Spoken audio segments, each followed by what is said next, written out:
Sfruttare le vigne d'inverno è uno dei lavori più rilassanti, anche perché in un certo senso hai tempo per farlo. Con la bora in delle giornate terse, fredde magari, però ti copri bene, esci, pensi, bah, siamo appena all'inizio, non finirò mai, invece dopo pian piano il lavoro prosegue con calma e vedi il lavoro fatto ed è fantastico.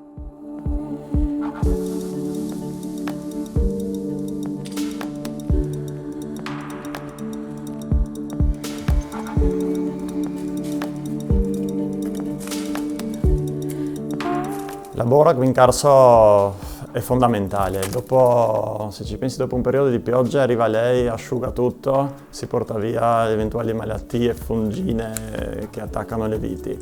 Per noi produttori del Carso è una grande fortuna perché ci aiuta a produrre in modo più naturale. So che i miei avi sono qui da secoli, loro da sempre hanno trasformato il Carso in un territorio ostico sicuramente all'inizio, rendendolo fertile in un certo modo, spostando pietre, terra. Questo loro lavoro io l'ho ereditato e posso sfruttarlo in un certo modo per fare vino e questo vino esprime il Carso in sé. I miei nonni mi hanno sempre fatto apprezzare la vita agreste. Mi ricordo da bambino quando andavo dai miei nonni materni a Slivia, facevamo ancora il fieno, avevano le mucche, le portava a pascolare. È una cosa per un bambino bellissima.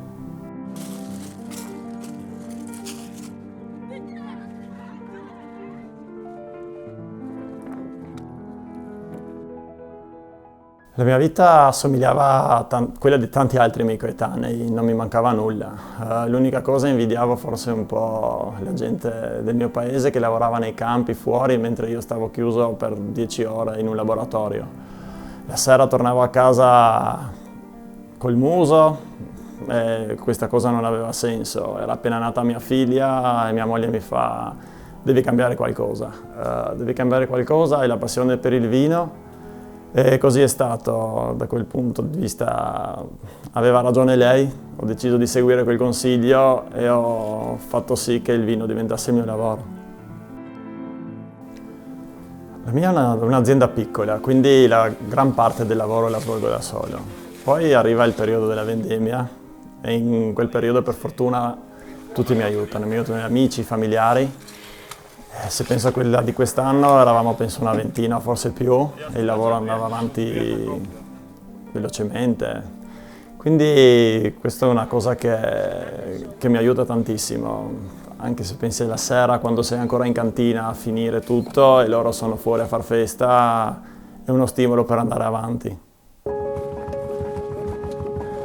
In vendemmia quando il mosto arriva in cantina lo annusi e capisci da subito le potenzialità di quel vino. È un inizio, è una nascita, è una partenza. Una volta in Nosmizza mi ricordo è arrivata una signora in bici e mi chiede: ma ascolti, mi sono vegetariana, cosa la me porta?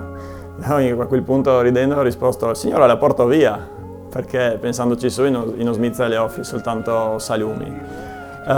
Questo mi ha fatto pensare al fatto che il Carso ha l'obbligo anche di evolvere e offrire qualcosa di più moderno anche per questa signora. Io produco in purezza 3 tipologie di vino: la Vitowska, la Malvasia e il Terrano. Dopo ho anche un cuvée dei 2 bianchi della Vitowska e della Malvasia che si chiama Alosa. Tutti i vini che produco fanno legno, i bianchi un periodo ovviamente più corto, si parla di mesi, 1 anno al massimo, il Terrano fa anche 2 anni di barrique. Uso il legno perché sono sicuro sia il contenitore più naturale per il vino. Ogni tanto quando sento i commenti sul vino, se è buono, è meno buono, era meglio quello dell'altro anno, penso a quanto lavoro, a quanto tempo ci sia dietro ogni singola bottiglia. Penso al Carso, penso a quanto poco spazio, a quanto poca terra ci sia qui. Il Carso è duro da lavorare, proprio nel vero senso della parola. È sferzato dalla bora, sono cose che non aiutano, però danno carattere al nostro vino, e questo è quello che vorrei che la gente capisse.